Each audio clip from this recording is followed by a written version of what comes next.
Eva Scott Fényes came to Santa Fe in 1888. So she's one of the very early Anglo artists to arrive in Santa Fe and getting to work immediately, because she arrived in very good health with a lot of money and time to spend drawing and painting Santa Fe and photographing it. This is Eva Scott Fényes. She moved to Santa Fe with her daughter, Leonora. In an era when most Anglos were coming to Santa Fe because they had tuberculosis, she came here to get a divorce. In 1890, Eva filed with the territory of New Mexico, and because her husband William was unwilling to make the journey, she was granted sole and exclusive custody of her daughter, Leonora. This was the reason she chose to come to New Mexico. It's incredibly significant because the dates, everything that she has recorded with the meticulousness that she recorded, the timeline, that predates Carlos Vieira by at least a decade. And it also speaks to, she had fallen in love with the land enough for her life's purpose to become this documentarian. I think she deserves credit for recording the Pueblo style, you know, the architecture here. And I think it's just people don't know about the depth of the material that she created and painted. And then also to be a woman artist, a woman patron, artist, photographer, real estate developer, like a true patron of the arts, acknowledging that artists were already here and they were worth celebrating as artists in their own right. What's fascinating about Eva is that she has not only so many interests, but many talents. Photography is definitely one of them. When she came to Santa Fe, she immediately started to document that environment, and she had a lot of respect for people, the people that surround her, the architecture that surrounds her. She shows respect for the people and for their work. What is interesting for me about Eva is that she was not only a savvy investor. She knew exactly what she was doing when she bought companies, invested in real estate. She did the same with artists. So what she does is she builds her own empire in that realm of economy, but also in the arts. She surrounds herself with important artists. She helps them develop. She helps them become more popular, more famous. She collects them, and they give her their work because she is the motor of the art scene in the West, in the Southwest. The first thing Eva did when she got to Santa Fe was purchase land and build a house for her and Leonora to live. Then she bought more land and built at least one other house, which she rented out for income. She was a compulsive photographer documenting the territorial period of New Mexico, and she was also a talented painter, making countless watercolors of Santa Fe and the surrounding pueblos. By 1900, Eva had established herself as the original patron of the Santa Fe art colony. Eva's legacy is remarkable, and it wasn't just in Santa Fe where she was building these types of artist communities. She actually split her time between Santa Fe and Pasadena, and she was connecting these two art scenes before they were even art scenes. And what makes Eva's legacy even more incredible is that her family carried it onward. Her daughter was an influential figure in Santa Fe.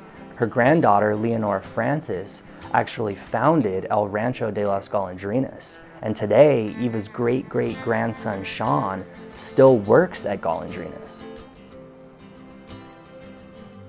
It's been a conversation within myself and within my family, and also on the street, if you will, my entire life, that you hear of the Georgia O'Keeffe, you hear of the Lujan Dodge House, you hear of all of these other artists that came after the fact, but they came so much later. and she's left out of the conversation. You also hear of the Pinturas, you hear of the Fremont Ellis, you hear of the Will Schuster. Then you look at her archive, and they were all hanging out. They were friends. They were all at the same parties. They were all rubbing elbows, making art, living this art scene. And the only understanding of why she kind of got left out of that conversation of the early artists, maybe it's because she didn't shine the spotlight on herself because she didn't need to. I think that she was a trailblazer. I mean, this is this lady that like divorces her husband and moves to Santa Fe in the late 1800s, and he was a military man. Who does that? Like, that's bold, that's brazen. I think part of the reason that Eva was not as well known here perhaps is that, you know, so many of the people that would have known her are no longer here, whereas my grandmother and my mother lived here a lot longer, I think, and also they were known by people that even are now still living, you know what I'm saying? And so I think she's just kind of been dropped off. I think it would behoove people to know them, to know what they did accomplish, and especially for this day and age, you know, the Me Too and everything else going on, that, you know, these were some very strong women, capable women, and not enough of that is celebrated, regardless of who that person might be. Eva, her daughter, and her granddaughter are often referred to as the three wise women. And together they built this incredible family archive and an amazing art collection. And the whole thing is just this giant document of Santa Fe history. And amazingly, this family archive is still intact, although it is split between Santa Fe and Pasadena. Today, scholars are studying this archive and they are discovering incredible new things about art history in Santa Fe and art history in the American West. Both the scale of the collection and the sizes of the pieces are incredibly impressive. And I think it speaks to what a friendship they must have had. Because the collection itself, because of its size and scope, feels like a friendship collection. It feels like the kind of collection that would have happened between artists. You know, your birthday's coming up, we celebrated something great, we had an anniversary, look, I made you this, you know. There's something heartfelt about a collection that size. It's amazing what they say. I mean, you see things of it. We spent $1.20 for a tire, you know, that kind of stuff. You see all these receipts and it's like, why are you saving this? Like boxes and boxes of stuff, and I said, just throw it out. You know, and fortunately nobody listened to me because now everybody's really appreciating and enjoying it, but you look at the price of what stuff was, or, you know, what they paid for a house in Pasadena, or what, it's so amazing. That archive changes almost everything. Because you find information you find nowhere else. You find details about things you find nowhere else. Museums usually document what they get as gifts or what they buy, and they start to document what they have. They are not interested in what else surrounds them. Eva is different. Eva documents it in photographs, in writing, and in the collections. There are some truly incredible things inside that archive, including Eva's collection of self-portraits. And in her Santa Fe sketchbooks, you will find Gerald Cassidy, Olive Rush, Fred Cabote, Gustav Bauman, Thomas V. Hill, Sheldon Parsons. Everyone is in this book. And the portrait that really got me was the one from John Sloan. Randall Davey is actually in this drawing, and it is dated September of 1919. So super famous John Sloan comes to Santa Fe, and one of the first things that he's compelled to do is offer his self-portrait to Eva. That suggests that she had a lot of clout. In 1921, Eva rented the infamous El Saguan building on Canyon Road. It was here that she gathered with the Santa Fe art colony, remaining at the center of one of the most remarkable stories in American art history. In 1925, Eva and her family started construction on their mansion at Acequia Madre and Delgado Street. In addition to the main building, they also built 5 other houses on the property. They were responsible for the creation of San Antonio Street. Eva was also instrumental in the construction of other houses around town. She lent money to Sheldon Parsons, who built his famous house in Cerro Gordo Street.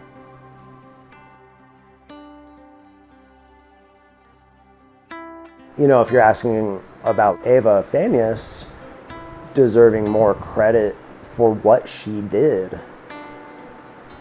yeah. They were here early. They were bringing people from LA. They were bringing artists from New York. They were showing people this landscape. And she doesn't get the accolades because she didn't necessarily need them. She knew what she was doing. I mean, they painted all of these missions from here to California as basically a historic preservation log of these missions that they knew were going to deteriorate to the ground. And I don't think they did it because they wanted anyone in the future to be like, oh, that's so amazing. They did it because they knew it was kind of an important thing to do, and they wanted to share it with people from the future. I mean, even the recording of native languages. I don't know if you've seen those pictures they recorded native languages on cylinder disc. Even back then, they were like, this language could be lost, and it was just something that they thought was important to do. You find something cool, you want to share it with anybody and everybody that you can, and they had the means to share it, and they had the group of friends in the social circle at the time of painters that they wanted to share it with. Eva died in 1930, but her artistic legacy, her art collection, and her sprawling business were carried on by her daughter and granddaughter. A few years after her death, Leonora purchased a ranch in La Cienega called La Loma. It was the family's personal retreat, and they continued to buy property in the area for the next several decades. Much later, her daughter, Leonora Francis, married a Finnish diplomat named George Palohemo, and together they decided to use the ranch in La Cienega to create an open-air history museum. In 1972, they established El Rancho de las Golondrinas.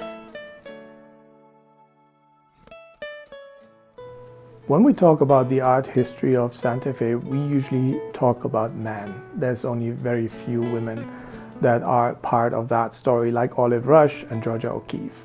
Interesting for us is that there is so much to learn about Eva Ever. You just have to use these archives and collections. And we have parts of that legacy kept in Santa Fe and another part in Pasadena. Bringing those two together would turn this into a very, very powerful tool to retell this story about art in Santa Fe. I think there can be no doubt that internationally that will make waves. I'm not so sure about Santa Fe, because Santa Fe loves the story that is always told. And it's only the same topics that are repeated. It's only about the same people again and again. Santa Fe is not ready for Eva Fényes.